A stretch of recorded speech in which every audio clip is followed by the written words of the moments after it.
Good evening, ladies and gentlemen. How are we getting on? Welcome to a brand new camp build. So today we are going to use a whole bunch of new stuff, some from the atomic shop, some from the scoreboard, to build a somewhat overgrown and hidden shack down in the mire. So let's get cracking.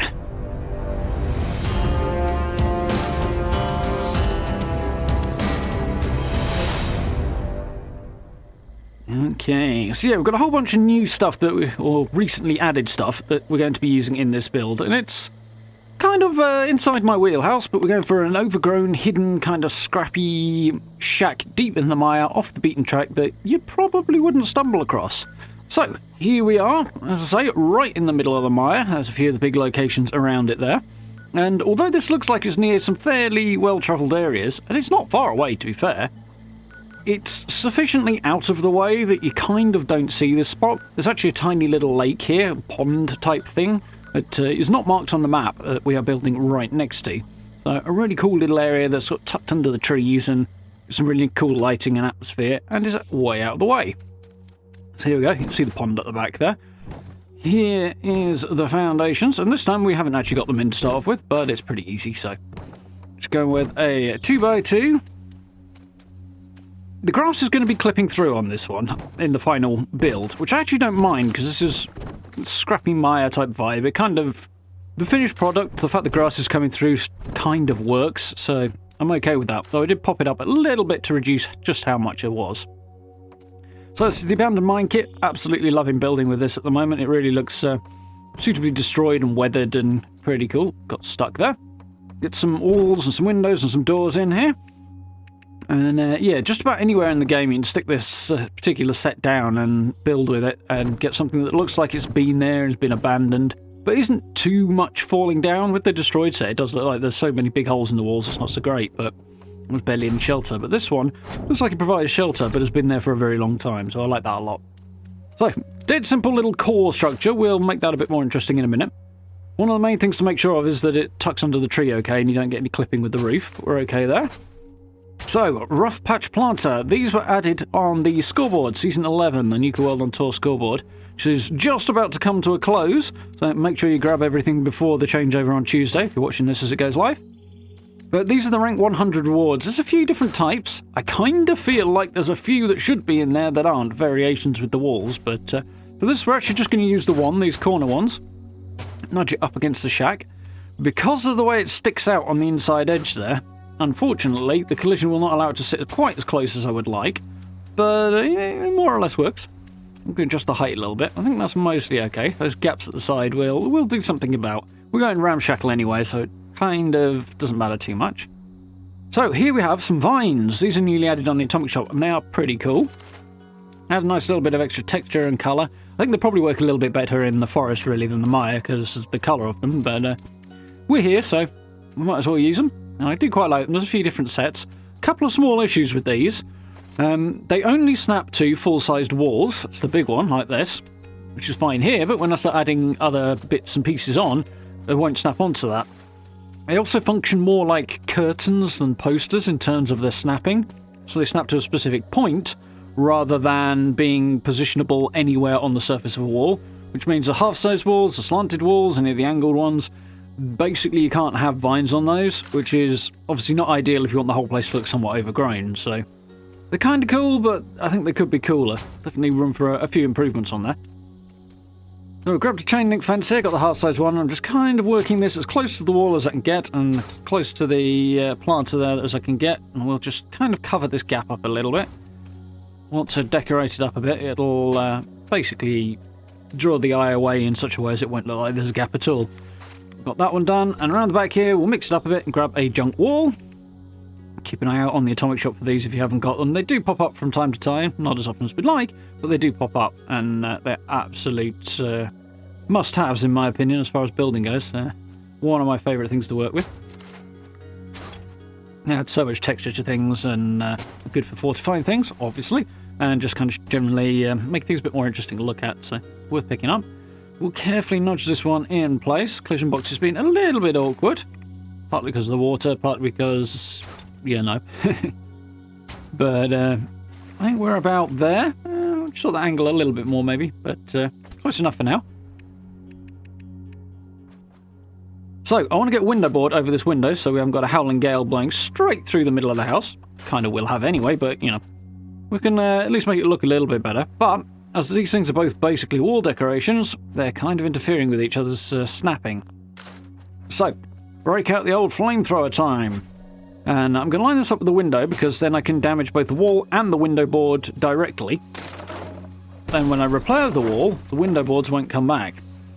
Which, if I just damaged the wall, they would do. So, there we go. It means we've got a solid wall with ghostly window boards, which we can now snap these vines over the top of. Now we just come back and carefully try and find those boards, repair them, and there we go. So, one way of closing up the windows. Now, on this side, I'm basically going to show you what I tried to do initially, and it worked, and it looked pretty cool, but due to messing around in the decoration, I ended up sort of taking out, basically doing what we've just done at the back on this window as well. But this is a cool technique, so I thought I'd show you it anyway. So essentially, I want to use chain link and sort of merge it together with the wall so that we've got basically chain link in the window opening. So what I'm going to do there is take all the walls out, position this where the window is going to end up. Now, it looks about right. What I'm going to do is spin around, look at how this window lines up with the roof slats above, and make sure that this lines up sort of roughly equally. So you can sort of see where the roof and the window will be on the back, because that's intact. So we're going to destroy this with a flamethrower. Need to hit that post on the end, because it doesn't work anywhere else. Nice and easy. Now we can just snap the wall back in. There's the window. Boom. And we can run back around, stick the vines back on, and repair the chain link. Which we'll have to do on the inside, I think. Yeah. And there we go. It's not quite as straight as I'd like it to be, which is fine considering I changed it anyway. But you get the general idea. Chain link in the window. So, a couple of more things to make this a little bit more interesting to look at, and also give us some space for some crafting benches. I'm going to use the destroyed camp porch foundations here, just to create a little, well, porch around this corner that will allow us to have a little crafting area in the final product. So what I'm doing here is I've got one of the straight flat roofs, and now I've got a corner piece there. I'll pull this flat one off. With this particular corner piece now in the right spot, I can drop it down, and it's not snapped onto anything. I've moved it around a bit there, so let's take it from the top. There we go. That's about right. Now we can snap these at a slightly lower height, which means things don't quite line up. It works with the ramshackle look of the build. And it will also make it easier to sort of transition into the space without having to use stairs, and makes it a bit closer to the ground and all that, which generally does look a bit better. So, adding to the shack vibe, we're going to grab a few bits and pieces and just seal this off. So, some chain link first up. Get that in there. And we're going to do the chain link all the way around. No fancy messing around needed to get this chain link in. It'll just go straight through those posts. Just have to carefully position it a bit and make sure it doesn't collide with the chain link that you've already placed. But it's just micro adjustments until you get it in the right place. No glitching required. There we go. So that's that closed off. I want to make it a little bit more solid and a little bit more interesting to look at still. So we're going to grab some junk fences. Here we go. And we're going to alternate these. And what I actually decided to do was not to put them here, but run them around the corner. The other thing you can kind of just about see there is that when it's on the foundation, the junk fence clips through the roof, which I don't want, so we'll have it in front of it as well. We'll alternate with the corrugated metal one, and nudge this over. We'll have that front section just the chain link, and we'll shore up the rest of it.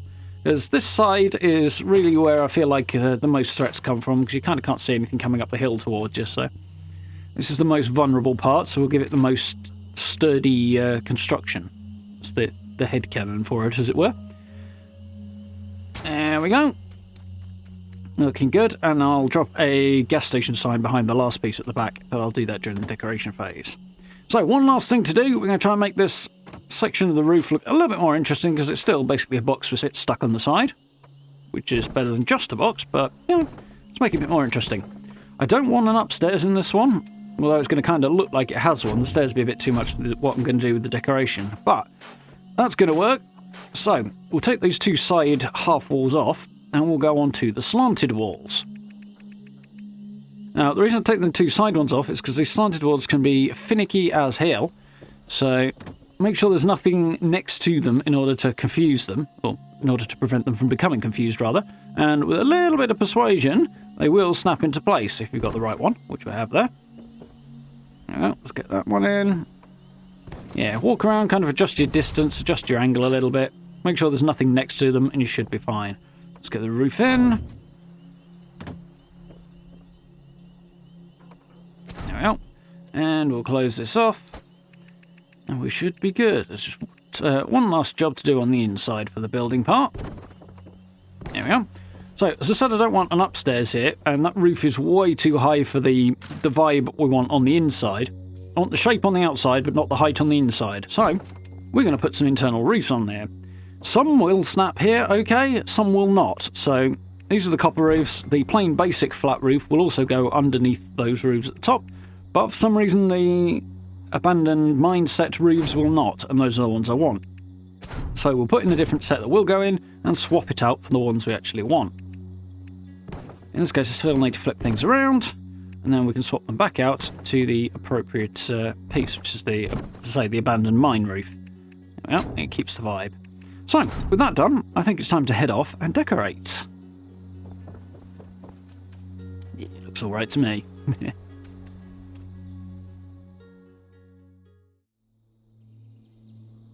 Much decoration later, here we go. And you see when I'm just driving out with a kind of hidden, off the beaten track, not easy to spot sort of camp. It's really ramshackle. There's no electricity in this camp either. Everything is candles and lanterns for the lighting. And with the yellow lighting and the colour of the wood and stuff, it really kind of blends into the environment. It's quite hard to spot, so I like that a lot. A whole bunch of recently added decoration items just tucked around here. Not quite sure what the car's doing in the middle of nowhere on bricks there, but well, there's plenty of situations like this in the real world, so I'm fine with that. The toilet round the back. Put a few extra crops in here, mostly for decoration. I can use them to make adhesive, I suppose, if I want to, but I probably won't, so they're mostly there for flavour. Yeah, I like this. Up at the top here, where those half walls are, I've done something a little bit different. Basically what I did was take all the walls out and the roofs out over this upper section. Carefully position where the walls were going to be so that they're just on the outside of the walls, those fences. And once they were in, I then flamethrowered them and put the walls back. And that just meant we've got a little bit of extra texture on that wall where it sticks up, otherwise it'd just be a bit too uniform. So it adds a little bit more interest to it up top there, behind the market sign. So, a whole bunch of extra set dressing added around to the outside of our sort of porch area here. A few brambles here where some of the grass got bulldozed and was a little bit plain bare earth, a bit too close to the building, so that's why it pulls the environment back a bit.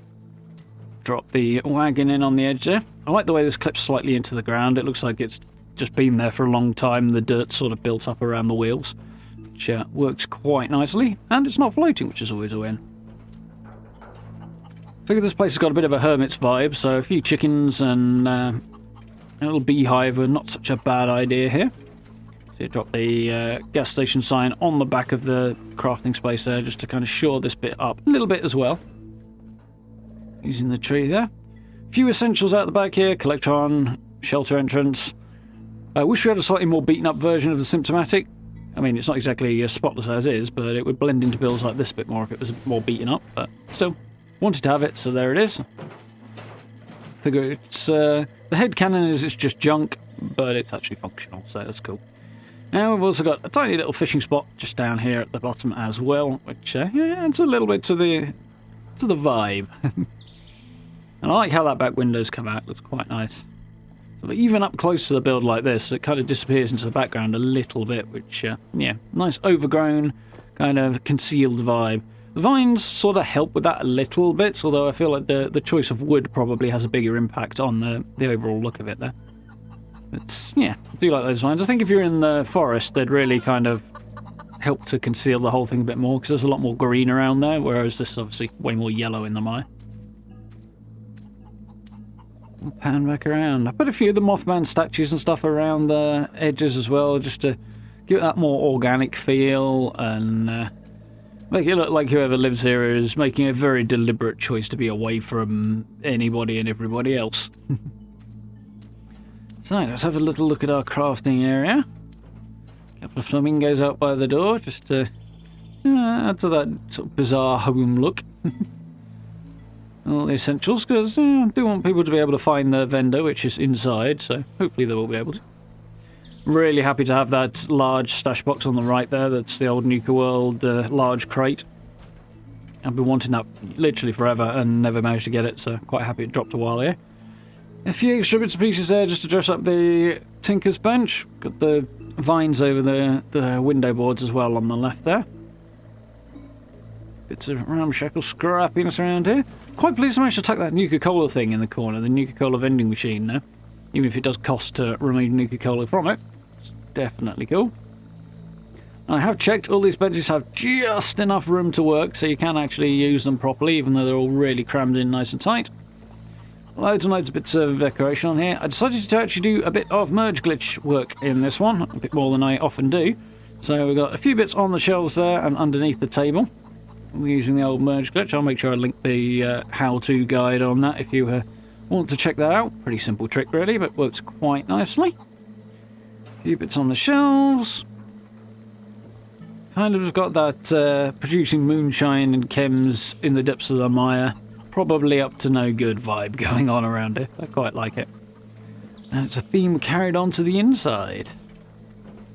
I used the outhouse door for this because I wanted something that was going to contrast with the colour of the wood a little bit and make it stand out a bit, but not too much. So this one's just sufficiently weathered and beaten up that and also made out of planks, so it just kind of blends in just enough, but it also contrasts just enough to be standing out. So the right balance in there. So here's a little market just inside the door there. A few bits and pieces around to dress that up. You can see the low roof over this half. My ammo box and my scrap box just by the entrance here, so they're easy to hit. And they kind of divide off the kitchen area quite nicely as well, which is behind there. And a couple of weapons on the wall there. Inside or glitched into the display case. Finally picked up crowd control, so I might have to have a play around with that, because it's quite a fun shotgun, that one. Based on the legendaries on it. Came from Eviction Notice. Nice little dining area there. Here's our living room. Because this place is so small, the resident is sleeping on the sofa. Whole load of stuff glitched onto the shelf there. Same old merge glitch. Quite happy with how that's come out. Looks pretty cool, I think. Now, with that sleeping bag on the sofa, it fits kind of on the seat of the sofa, because this is quite a large one. Quite deep, the seat there. But it doesn't sit as low as I would have liked. It looks kind of... It doesn't look quite like it's on the surface of the seat there. So I actually used the merge just to click it down a couple of notches so that it actually sits a bit tighter onto the seat of the sofa. So actually looks a little better for it. Have another look at it when we pan back around.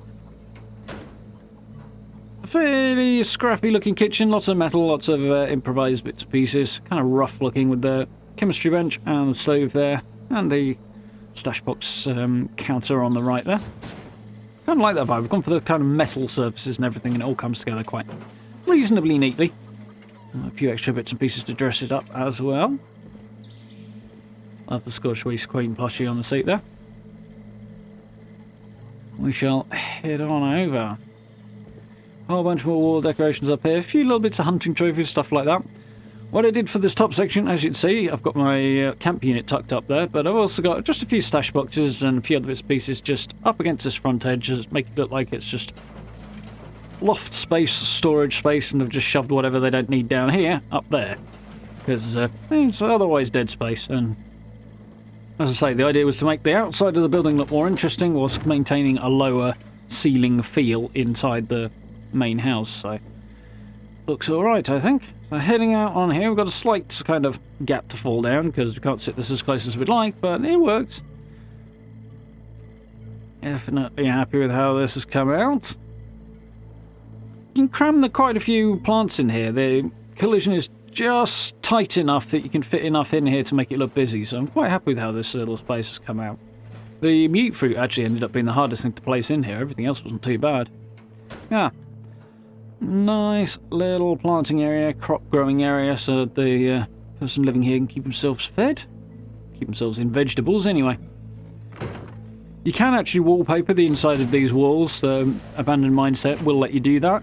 But obviously for this sort of build, it would look way too clean, so I decided not to do that. Yeah, you can kind of see the sleeping bag there, and really see that I've clicked it down a little bit, so it sits a bit tighter onto the cushions. As I say, otherwise it doesn't look like it's meant to be there. Which I suppose it's not, so fair, but it does work reasonably well there. Technically, when you get into that sleeping bag, you're actually facing the wall as opposed to into the room. But if I had the sleeping bag the other way around, your head would either be in the middle of the room or the middle of the sofa. So ultimately, it looks better there, I think. A little look at our vendor station, and we'll head on out. There we go. One of my favourite styles of camp to do this, scrappy little shacks in off the beaten track, and I really like how this has come out. Nice to use some of the new stuff as well. It's come together quite well, blends together in a pretty kind of scrappy, hiding away in the woods kind of vibe, and really blends into the lighting of the mire, so it's kind of hard to spot as well, unless you're really looking for it. There we go. Thank you very much for watching, folks. Do hope you enjoyed this one. If you did, please do check out all the links and buttons down below. I really appreciate it. Really helps out. And if you get a chance, join us for live streams as well. We're, of course, playing 76. Got the new update coming in a couple of days. And we are continuing with Red Dead 2 as well, which I'm really enjoying, so I hope you'll join us for that. But for now, thank you very much for watching. I look forward to speaking to you all very, very soon.